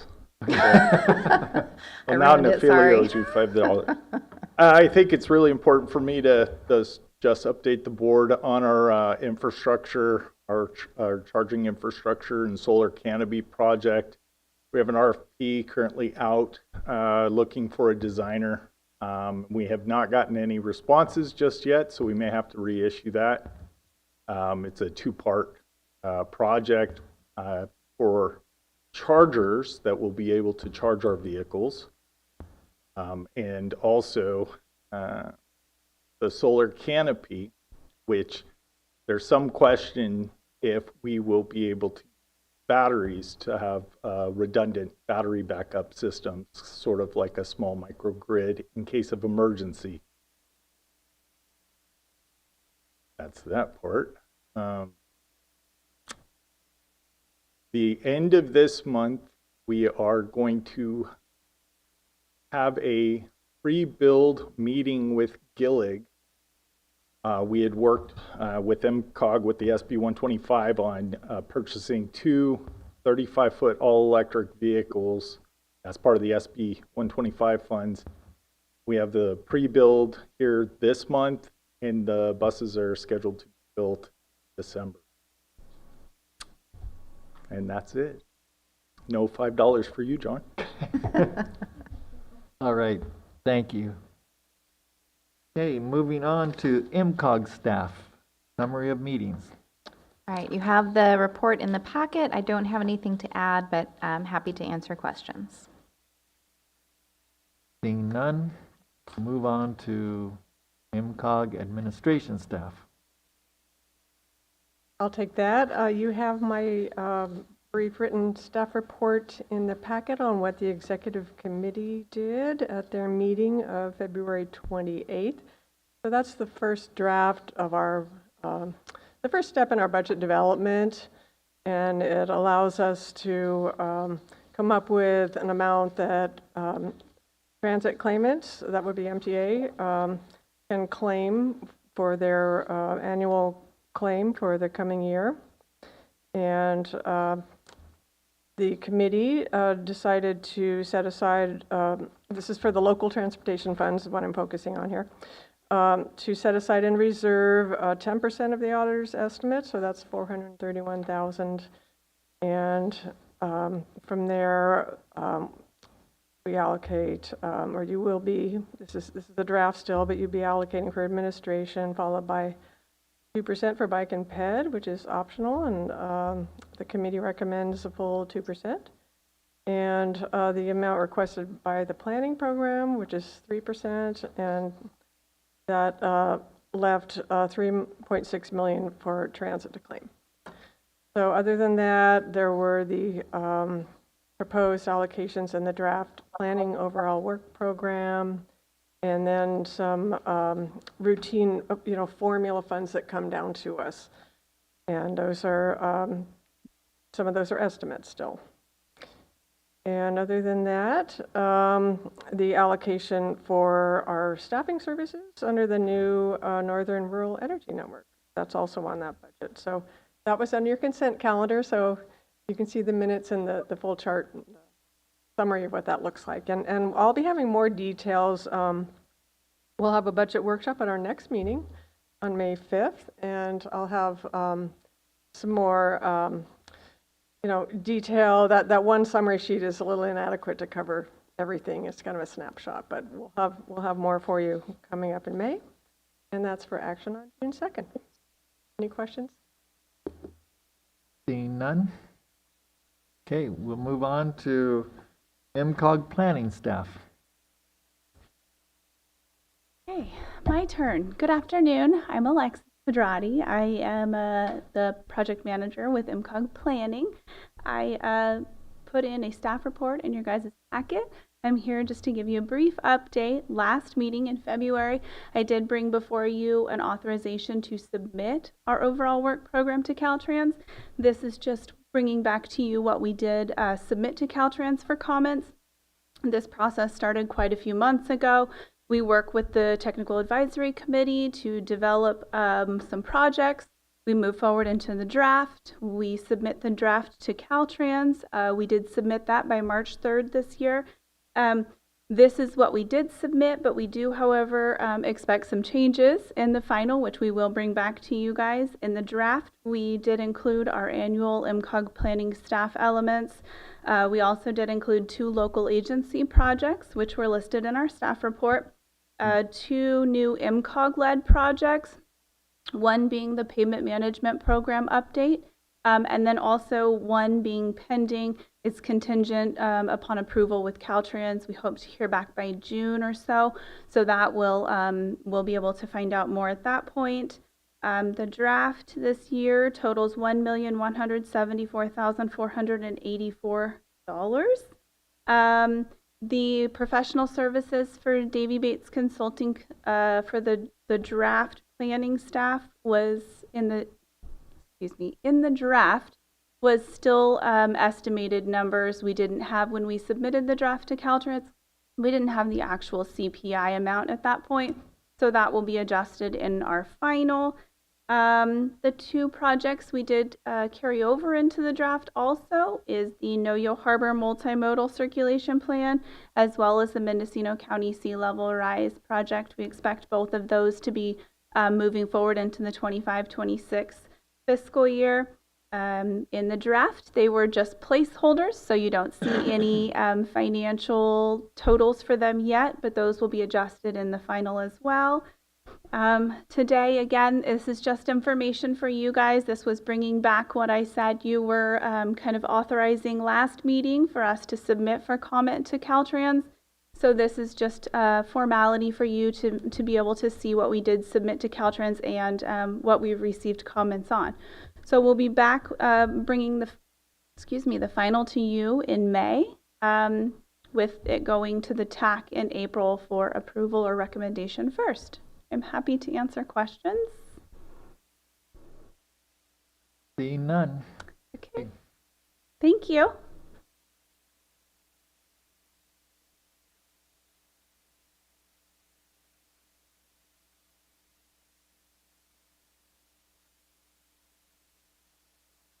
Hi, my name is Jacqueline. I'm an associate planner with MCOG.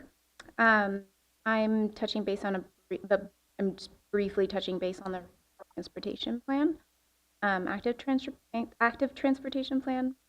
This is a long-range planning document updated every 4 months. We are continuing to collect project lists from local agencies. Our main focus at the moment is public outreach. We have attended community events and will continue to do so. We have attached the flyer that includes the QR code that directs you to the mapping tool where comments can be made. You can also find this on our website, and please feel free to leave some. Also, please feel free to share the flyer. Okay, so with that, we talked about it earlier, that if people had ideas such as we've heard today, then they would go there, or they could contact you in your office and provide that input. Yeah. Right. If I just go right into the next element now. Yeah, I want to say Did you one want- more okay. thing before we move on, though. I just wanted to mention that, we do continue to get comments from the public on concerns that they have or project ideas, but we are really lacking comments for the greater Ukiah area. It's the largest number of people, lowest number of comments. So we've been making some extra efforts to try to get the word out in this area, but just sharing with all of you. And I think you should have received this also. It's this flyer here. You should have received this by email, maybe last week or the week before. I'm not sure. Anyhow, we need more comments in the Ukiah area. Thank you. Work element 5, Mendocino County Sea Level Rise Roadway Impact Study. MCOG staff has finalized contract negotiations with the consultant. We are working on the notice to proceed. The official date is to be confirmed, but the project kickoff meeting will take place sometime this month. If there's any question. Seeing none on element 5. And sorry. Work element 9, Noyo Harbor Multimodal Circulation Plan. MCOG staff has been attending monthly check-in meetings. We have attached the schedule of the 2-day charrette happening next week on the 14th and 15th at the Noyo Fish Company. Please feel free to share this flyer as well and join the charrette if you are able to. We are hoping for a strong participation. Okay, seeing no comments. Thank you. Thank you. Oh, see, at the end of the reports. Okay. And I want to add one thing about the Noyo Harbor charrette. So at the end of each day, because, sometimes it's hard to attend during the day, or it might be harder to attend during the evening, but there will be sort of like a recap at the end of day 1 for people that are just able to come after the standard work day is over. And then similar to day 2, there will be sort of a recap to give people that just come at the end of the day an opportunity to participate. All right. Yeah. Chris. Yes. Is this flyer available in Spanish?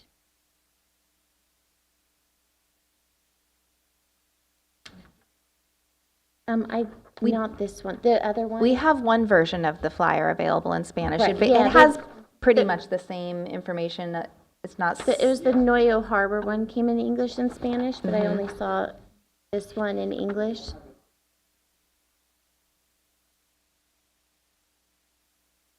Right, it's the previous version, yeah.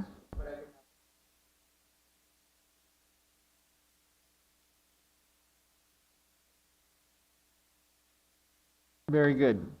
So for people who couldn't hear that, I think the Spanish version of the flyer will be sent out later today. All right. Moving on to MCOG directors. Hey, any reports? When we're done with the reports. Okay. Okay. Any reports? All right. And, oh, I had one question. And to the Executive Director Barrett. You know, we've talked about that, that survey about taxing for road improvement. So I was just wondering if there was a status report on that, where we are. We received comments back from the county on the RFP, and so the RFP will be going out shortly. Okay. Very good. Okay, and then the California Association of Councils of Governments, I'm on that. And so we had a meeting, I think it was March 3rd or 5th. And anyway, there was a lot of talk about AB 375. I've talked to the executive director about it. And so they're looking at trying to reform it and come back with a better plan, because it doesn't work. The implementation doesn't really work for a lot of areas of our state. Okay, so it's kind of a good idea, you know, trying to get housing close to transit areas, but the reality is there's a lot of problems with that. Okay, and the next meeting will be, I think, April 24th. Okay, and with that, we'll take public comment for the reports. Did you want to hear any more about the CalCog forum? Oh, yeah. Oh, sorry. And sorry. I was prepared to give comments if you wanted them. You were yeah, asking because about Janet that. attended. I did attend the whole meeting. Yeah, I saw Director Haschak on the first day during the board meeting, and then I was there for the rest of the forum. I have this great big packet that came with it, the meeting. The theme was rising to the occasion. All the sessions were plenary sessions. They didn't have any breakouts, but there were a lot of networking opportunities during the breaks and the meals. The topics covered a broad range, including policy making, regional collaboration, resilience strategies, transportation funding, affordable housing, climate action, data tools, partnerships, and successful projects. There were some awards for those. So the presenters and the panels included nonprofits such as Transportation California and Green Lining Institute, to name a couple. Various professional firms and vendors were there. State agencies such as Caltrans and the Air Resources Board. A couple of state senators spoke. And there were numerous councils of governments like ourselves, because they're members of CalCog and Transportation Commission. Just a few highlights to touch on some of the interesting things at the forum.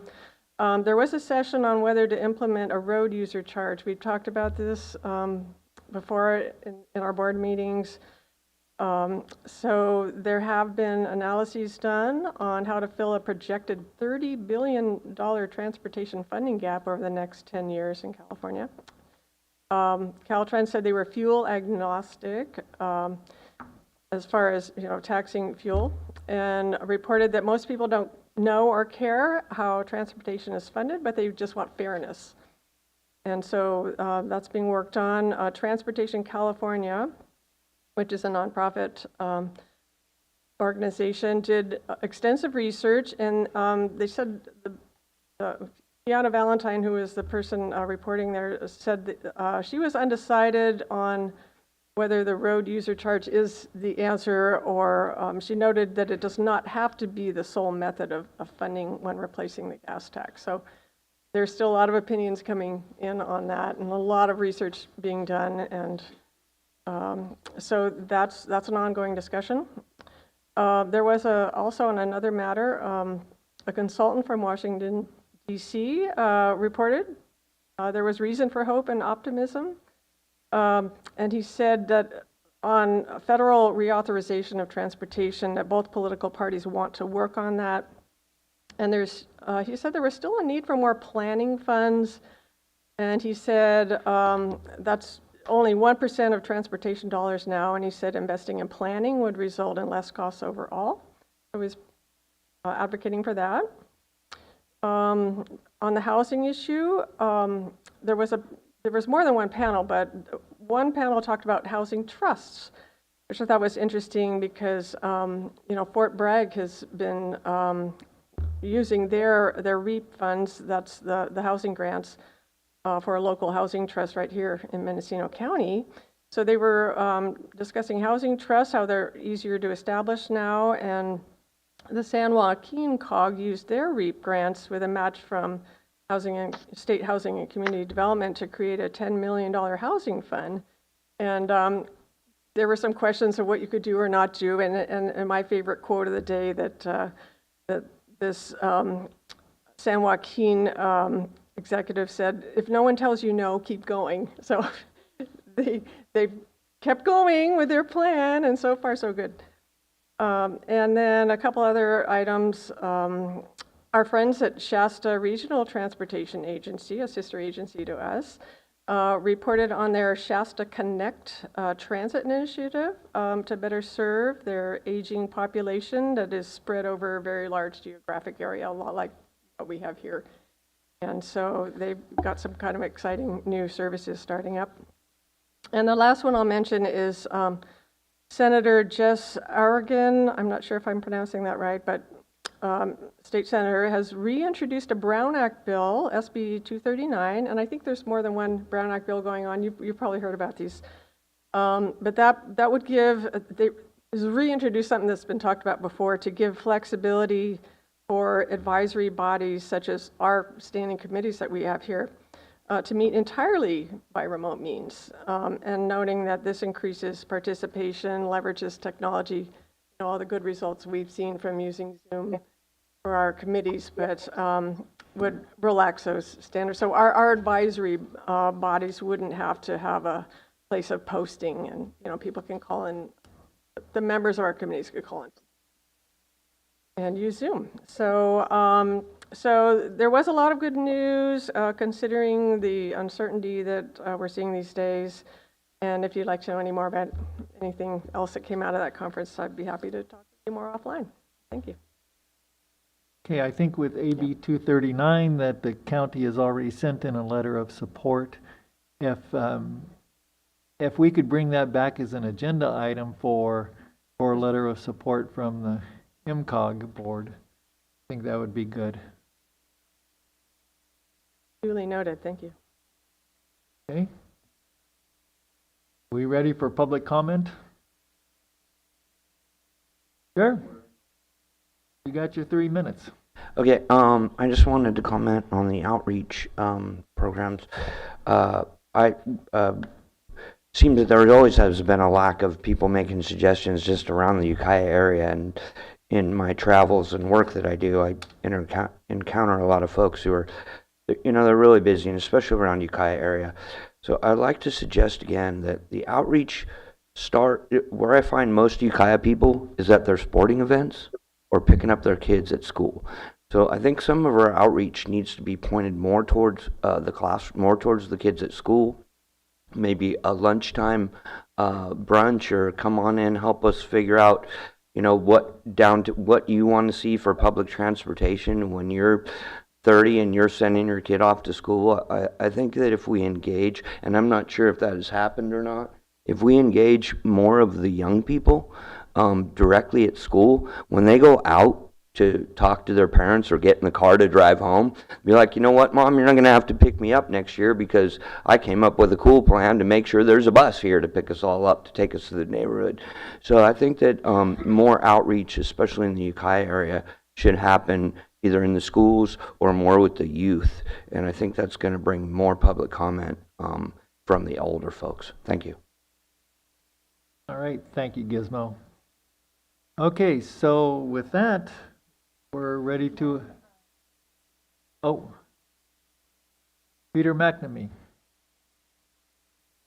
Thank you for giving me one last opportunity to make a comment. I do want to say first, I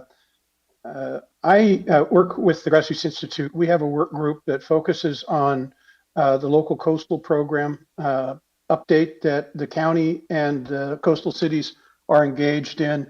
to develop a plan for how land use in the coastal zone will be regulated and managed going forward under the Coastal Act.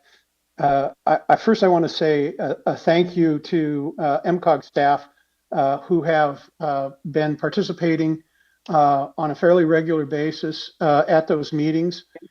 We've called upon them to give us updates on the work that MCOG's doing because that work is really critical to informing the wise development of the local coastal program updates that the counties and the cities are engaged in at this time.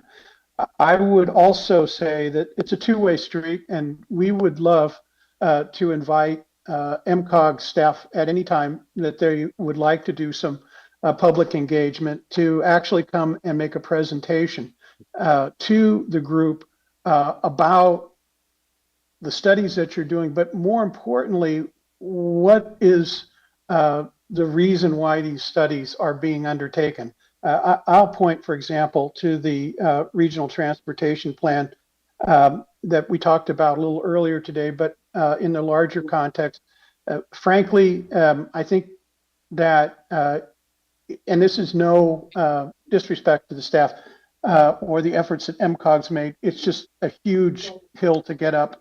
It's really hard for the public to understand the importance of this planning effort. And so it's really critical that you take every opportunity you can to explain why you're developing a plan and what its purpose is and how it will impact their lives. So I would encourage and invite MCOG to huddle with me at some point and figure out a date when they could take 20 minutes or a half hour even to present a slideshow, talk about what's in the transportation plan and how it will impact the people, particularly the ones living on the coast in the coastal zone. We meet every 2 months on the third Thursday of each month between 3 and 5 by Zoom. I would love to have MCOG on the agenda to talk about the transportation plan for 2026 that they're developing and what the current plan talks about. I know that the participants, which usually run somewhere between 30 and 50 people at each one of these Zooms, would be very interested in what MCOG's doing and how they can provide input along those lines. So I thank you for giving me this time to make that comment. Okay, thank you. All right, I think your comments were heard. Right, any further comments? None? All right. So at 3:38, we'll adjourn the meeting.